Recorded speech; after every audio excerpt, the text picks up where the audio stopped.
Hola amigos, soy el pastor Doug Batchelor. Les doy la bienvenida a la pregunta bíblica de los viernes. Nuestro tema de hoy es ¿hay ladrones en la iglesia? Esta es una forma un tanto sensacional de formular esta pregunta.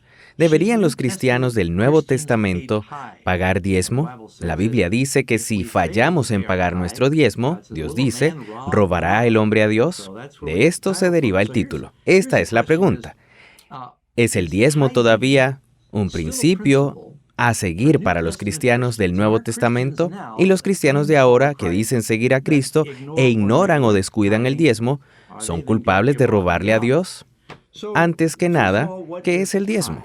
El diezmo, bíblicamente, es el 10% del ingreso o ganancia que debe ser devuelto en el transcurso del año.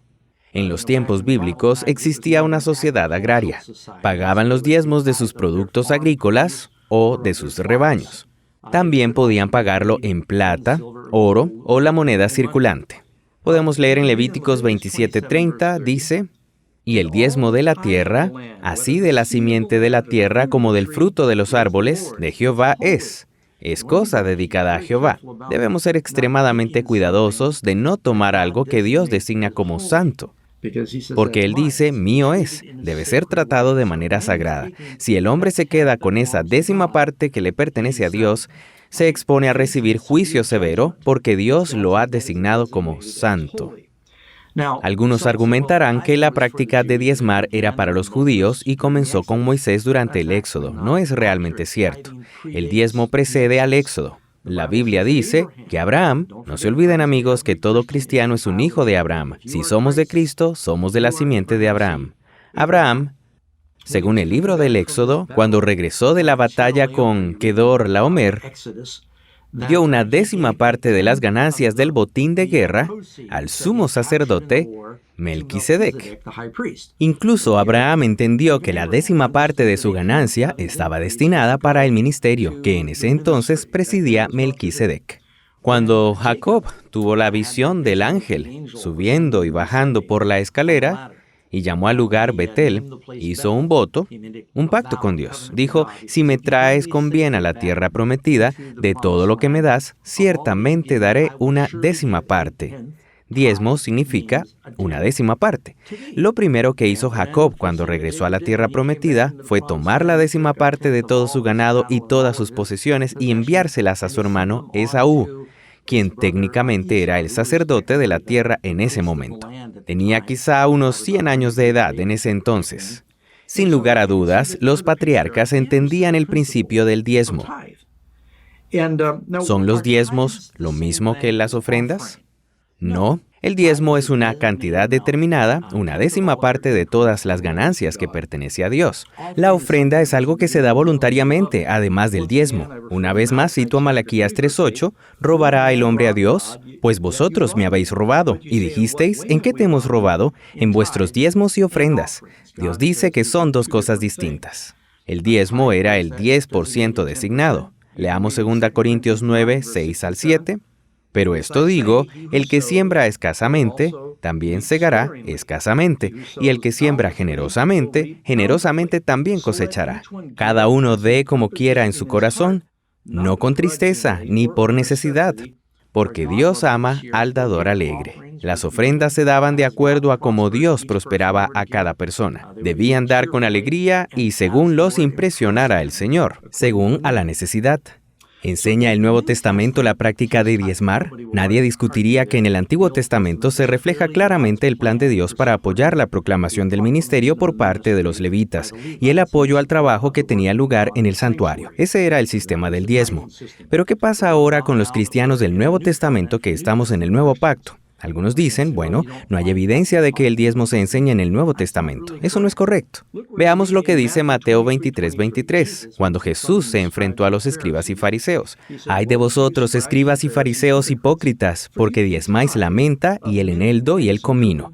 Estas eran pequeñas hierbas del jardín, contaban 10 manojos de perejil y decían, «Ese es para el Señor». Eran muy particulares en el pago del diezmo de las hierbas de sus pequeños jardines, ni qué hablar de sus campos. «Porque diezmáis la menta menta y el eneldo y el comino y dejáis lo más importante de la ley. Jesús no quiso decir que lo demás no lo era. Por el contrario, dijo que había cosas más importantes: la justicia, misericordia y la fe. Esto era necesario hacer sin dejar de hacer aquello.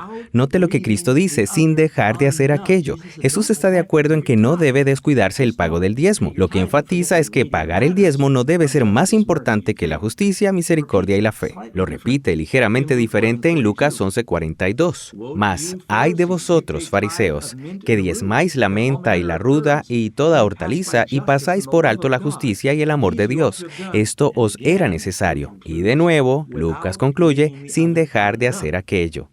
Asimismo, leemos en 1 Corintios 9, del 13 al 14, ¿no sabéis que los que trabajan de las cosas sagradas comen del templo? Ahora se está refiriendo al principio del diezmo en el Antiguo Testamento y que los que sirven al altar del altar participan. Al sacerdote se le permitía quedarse con un porcentaje de lo que era sacrificado en el altar. Aún así, el Señor ha ordenado que los que predican el Evangelio vivan del Evangelio. El Señor asegura que este mismo principio aplica a la iglesia. Aquellos que están involucrados en el ministerio a tiempo completo deben ser sostenidos por los diezmos y las ofrendas de la iglesia. Dice en Gálatas 6:6, el que es enseñado en la palabra, haga partícipe de toda cosa buena al que lo instruye. Ahora, la persona que enseña la palabra, que no es un predicador laico de medio tiempo, sino que trabaja a tiempo completo, necesita apoyo para llevar a cabo esta obra. Entonces, ¿deberían los cristianos diezmar? De hecho, el estándar para el cristiano del Nuevo Testamento no es inferior, es más alto. Algunos dicen, es una ley obsoleta, no queremos ser legalistas, antes se pagaba el diezmo, pero ya no estamos obligados a seguir esa práctica. Asumiría que alguien que piensa así no está realmente convertido, puesto que la norma de Cristo no es inferior, es más alta. Jesús dijo que no solo no deberíamos cometer adulterio. Si somos cristianos espirituales, ni siquiera lo pensaríamos. No solo no deberíamos matar, somos culpables de asesinato solo con pensarlo. Jesús dijo que en el Antiguo Testamento tenían una provisión para el divorcio, pero eso fue a causa de la dureza de sus corazones. Ahora en el Nuevo Testamento la norma es más alta. En el Antiguo Testamento pagaban diezmos. Escuchen el estándar del Nuevo Testamento. En Hechos 2:44, todos los que habían creído estaban juntos y tenían en común todas las cosas, y vendían sus propiedades y sus bienes y los repartían a todos según la necesidad de cada uno. Vendían sus bienes para apoyar a los pobres, proclamar el mensaje y ayudar a los apóstoles y la predicación. Hechos 4:34 al 35 dice, así que no había entre ellos ningún necesitado, porque todos los que poseían heredades o casas las vendían y traían el precio de lo vendido y lo ponían a los pies de los apóstoles, y se repartía a cada uno según su necesidad. Y por eso era que los primeros apóstoles y discípulos salían a predicar por todas partes. Era para ayudar a la proclamación, para los pastores y misioneros que compartían el Evangelio. Vendían casas y tierras.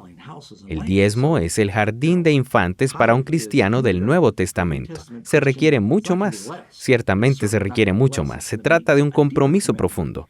Jesús dijo, si tomas tu cruz y me sigues, niégate a ti mismo. Así que si buscan salvar sus vidas, la perderán. Pero debemos perder la vida por el Evangelio. Jesús le dijo al joven rico cuando le pidió, Señor, quiero seguirte. ¿Por qué me llamas bueno? Ninguno es bueno, sino uno, Dios. Le dijo, si quieres la vida eterna, guarda los mandamientos. Y él respondió, todas estas cosas las he guardado desde mi juventud. Jesús dijo, una cosa te falta, ve, vende todo lo que tienes, dáselo a los pobres y tendrás tesoro en el cielo. Toma tu cruz y sígueme. Aquel hombre llamado a ser apóstol estaba dispuesto a renunciar a todo. Pedro, Santiago y Juan abandonaron sus redes y siguieron a Jesús. Para los que dicen, soy cristiano, pero soy un cristiano del Nuevo Testamento y no necesito pagar el diezmo, eso no es lo que la Biblia enseña. Entonces, ¿por qué los santos del Nuevo Testamento daban? Dice que daban para la proclamación del Evangelio. Alguien podría decir, bueno, entonces, ¿tiene una iglesia la responsabilidad de controlar si la gente paga o no el diezmo? No creo. La Biblia básicamente nos dice que debemos ser autogobernados por el Espíritu. No es correcto dar por compulsión o porque se nos obliga. Hay algunas denominaciones que auditan a sus miembros para asegurarse de que diezman, pero la mayoría de las iglesias evitan poner en puestos de liderazgo a los que no creen en el principio del diezmo. Las donaciones financieras de una persona son, por lo general, un termómetro. Nos dan una idea de lo que sucede en el corazón espiritualmente. Amigos, la razón por la que comparto esto es porque Dios quiere bendecirlos. Él dice en Malaquías 3:10 que si somos fieles con los diezmos y las ofrendas, os abriré las ventanas de los cielos y derramaré sobre vosotros bendición hasta que sobreabunde. Dios nos invita, nos dice, probadme en esto. Así que solo necesitan confiar en los millones antes de ustedes, que son fieles pagadores de diezmos. Por alguna razón, el 90% rendirá más que el 100%. No pueden dar más que Dios, y yo seré testigo de ello. Así que, amigos, Dios quiere que sean bendecidos.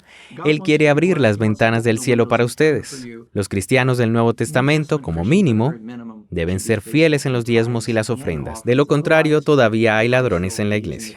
Si quieren saber más sobre este tema, hay mucho más que no se puede abarcar en estos aproximados 10 minutos. Ofrecemos una guía de estudio gratis. Puede hacer clic en el enlace abajo y ordenarla. Se llama Ladrones en la Iglesia por Joy Cruz. Es muy buena y con muchos versículos de la Biblia. Contiene todas las referencias que he mencionado hoy. Dios les bendiga. Hasta que nos veamos de nuevo la próxima semana. Y no olvide, si le gustan estos videos, haga clic en ellos, compártalos con sus amigos y ayude a esparcir las buenas nuevas.